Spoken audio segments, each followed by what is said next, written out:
Hundreds of you wrote to us after we told you the story of a man who could go to jail after logging into his wife's email account. So this morning we're going to bring you a cross-section of your very opinionated comments, and we're also going to unpack this line of the secret. Where can you and your spouse be and not affect your marriage? Yesterday we told you about Leon Walker. Walker could go to jail for snooping in his wife's email. I definitely felt it was okay to confirm that by reading her email in our home. It didn't take long for the GMA shout-out board to see a flurry of strong opinions on both sides.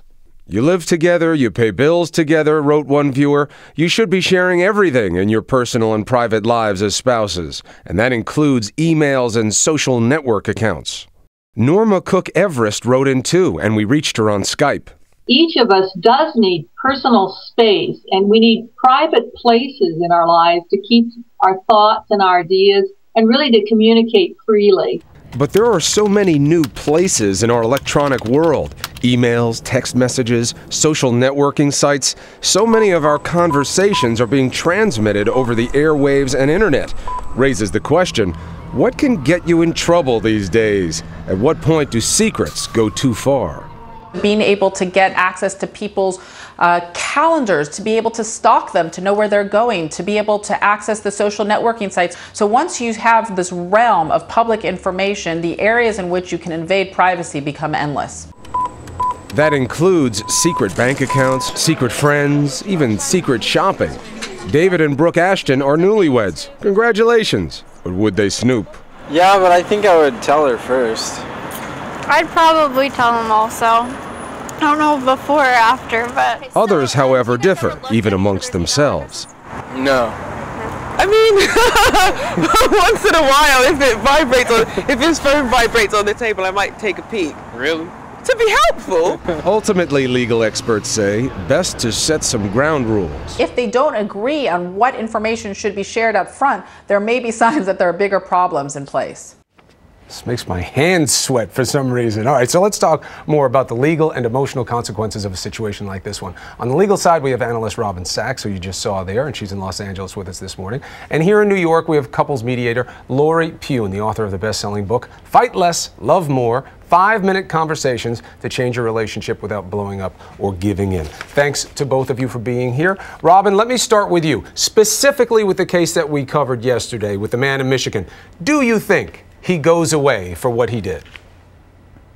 Well, if you look at the letter of the law, he has committed a crime here. The key issue as a prosecutor that the prosecutor is going to play up is that there was a line in the sand drawn because he and his ex-wife, or soon-to-be ex-wife, were actually already had a divorce filing in place. So I think that's where the prosecutor is going to focus, that this is an invasion of privacy while you're still married under the same roof. This is invasion of privacy after that line has been drawn. And I think your hands are sweating, Chris, because we all know, and this is the problem with this case, that we all want to take a look-see every now and again.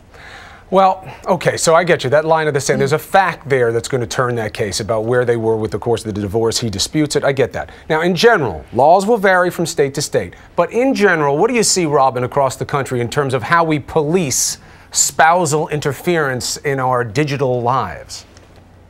Well, digitally speaking, the law in this case and many of the laws that are around the country right now that exist on the books are way behind our technology. So these laws are intended for identity theft cases, banking, not necessarily spousal situations. But once you start extending it here, if this jury convicts this guy, I bet you we see more of this to come.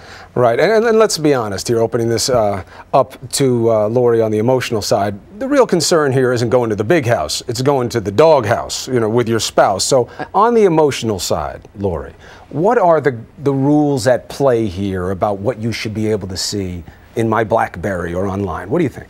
Well, the rules from our world out here in the real world should translate to the technological medium. And I write about this in my book, Fight Less, Love More, that we really have to have 5-minute conversations with our mate. For instance, if your mate is going out after work and having drinks with coworkers, You're not telling your mate don't do that, but every once in a while you'd like an invitation to join in. And the same is true with Facebook and email. You don't need to read those emails every night, but you should be aware of all the email accounts your partner has, all the bank accounts, all the credit cards, and all Facebook, Twitter, and whatnot.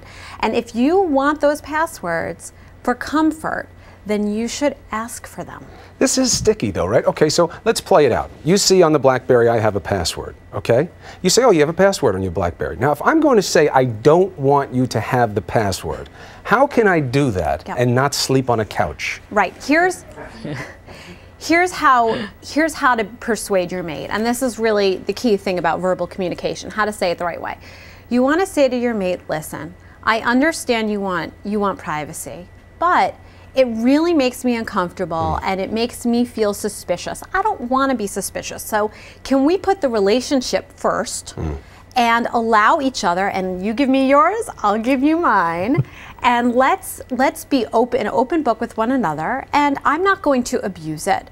But this is how we can keep that trusting foundation. I get you. Okay, so what you're saying is start on the open side, be inclusive, and that will build trust. And just like everything else in the relationship, that is the key to the freedom. And let's not forget nowadays, you know, if you're cheating, you're going to get caught. It's just a question of when, considering all of the technological historical records that we now have.